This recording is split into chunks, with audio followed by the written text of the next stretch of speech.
नमस्कार। तो दोस्तों, आज जो कहानी मैं आप लोगों के लिए लेकर आई हूँ उसका शीर्षक है कर भला होगा भला।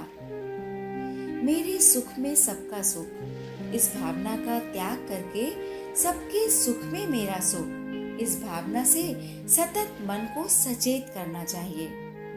भलाई करना मनुष्य का सबसे बड़ा और शानदार कर्तव्य है जो हमारे सुख और सौभाग्य की वृद्धि करता है।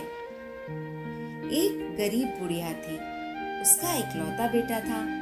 घर में बड़ी गरीबी होने से एक दिन बुढ़िया ने अपने बेटे से कहा, बेटा, मैंने सुना है यहाँ से पूर्व दिशा की ओर 100 मील की दूरी पर एक असाधारण योगी रहते हैं।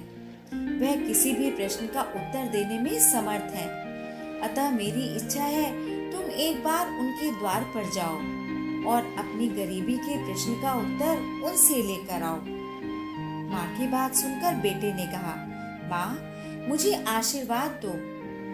मैं योगी के पास जाता हूँ और इस प्रश्न का उत्तर लेकर ही आऊंगा। माँ ने पुत्र को खुशी खुशी विदा किया।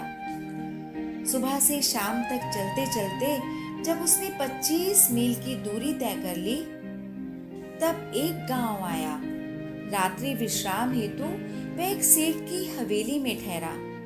सुबह जाने लगा तो सेठानी के पूछने पर उसने अपनी यात्रा का उद्देश्य बताया। यह सुनकर सेठानी बोली, क्या मेरे भी एक प्रश्न का उत्तर लेकर आ सकते हो? मेरी इकलौती बेटी है जो जन्म से ही गूंगी है। तुम यह प्रश्न पूछकर आना कि वह कब बोलेगी। वह युवक सेठानी का प्रश्न लेकर आगे बढ़ा। चलते चलते जंगल में एक सन्यासी मिले। उन्होंने जब जाना कि यह युवक महात्मा जी के पास जा रहा है तो उन्होंने कहा, मुझे सन्यास लिए हुए 50 वर्ष हो गए हैं, किंतु अभी तक साधना में स्वाद नहीं आता। तुम मेरे इस प्रश्न का उत्तर लेकर आ सकते हो? वह युवक सन्यासी के प्रश्न को लेकर भी आगे चलने लगा। एक बगीचे में रात्रि के विश्राम के लिए ठहरा। माली ने भी अपना एक प्रश्न बताते हुए पूछा, मेरी बगिया में अनार के पौधों के चारों तरफ कोई भी वृक्ष क्यों नहीं जड़ पकड़ता? क्या तुम इसका उत्तर ला सकते हो? दूसरी सुबह वह युवक वहां से भी चल पड़ा और शाम ढलने से पहले उस योगी महाराज के चरणों में पहुंच गया। बड़े ही उत्कृष्ट भावों से चरणों में शीश झुकाते हुए विनम्रता से बोला, हे योगी राज, बड़ी दूर से कुछ आशा लेकर आया हूँ। आप मेरे कुछ प्रश्नों का उत्तर देने की कृपा करेंगे? मुझ गरीब पर अनुग्रह कीजिए।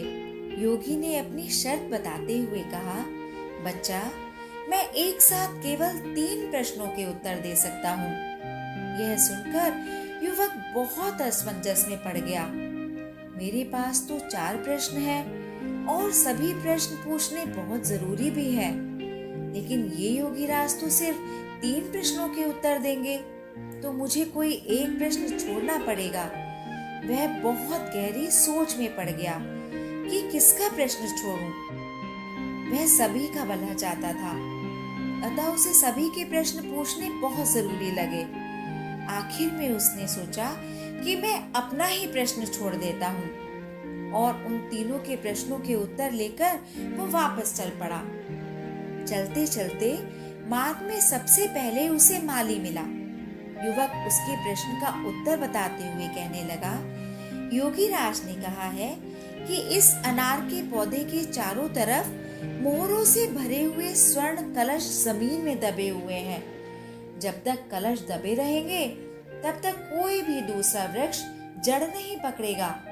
माली ने तुरंत खुदाई की। उसे वहां पर 4 कलश मिल गए। माली ने युवक का आभार प्रदर्शित करते हुए कहा, इसमें से आधा तुम्हारे अधिकार का है, अतः ये 2 कलश तुम स्वीकार कर लो। मोहरों से भरे हुए 2 कलश लेकर युवक आगे बढ़ा तो उसे सन्यासी मिला। युवक ने कहा, महात्मा जी, आपके प्रश्न का उत्तर यह है कि आपकी जटा में रत्न है। जब आपने गृहवास का त्याग किया तो 4 रत्न यह सोचकर छुपा लिए थे, शायद भविष्य में कभी काम ही आ जाए। आप जब भी प्रभु भक्ति में बैठते हैं, आपका मन जटा में बसे हुए रत्न की सुरक्षा में लगा रहता है। ये रत्न जब तक रहेंगे, आपको साधना का स्वाद कभी नहीं आएगा। सन्यासी ने कहा, योगी राज की बात बिल्कुल सत्य है। तुम मेरे बड़े उपकारी हो। मैं तुम्हें अभी अपनी जटा से रत्न निकाल कर देता हूँ। अब तुम अपने घर जाओ। युवक उस बहुमूल्य रत्न को संभालता हुआ आगे चल पड़ा। सेठानी के घर पहुंचा और उत्तर देते हुए बोला, योगी राज ने फरमाया है कि आपकी लड़की जब अपने होने वाले पति के दर्शन करेगी तो वह स्वयं बोलने लगेगी। इतने में अनायास अतिथि का सत्कार और स्वागत करने जलपान लेकर सेठानी की बेटी ने जैसे ही कमरे में प्रवेश किया और युवक को देखते ही वह बोलने लग गई। सेठानी की खुशी का पारावार नहीं रहा और वह कहने लगी, आप ही वह हैं जिसका संकेत महात्मा ने दिया है। अब आप मेरी बेटी से शादी कर लो। युवक दूसरे दिन में लाखों का धन एवं सुशील पत्नी के साथ घर पहुंचा। घर में प्रवेश करते ही माँ के चरणों में झुकते हुए बोला, माँ, मैं उत्तर लेकर आया हूँ। आपके आशीर्वाद से लाखों का धन मिल गया और मेरी शादी भी हो गई। उसने अपनी माँ को अत से इति तक की सारी कहानी सुनाई, यानी शुरू से अंत तक की सारी कहानी सुनाई। बुढ़िया ने बेटे को गले लगाते हुए कहा, कर भला होगा भला।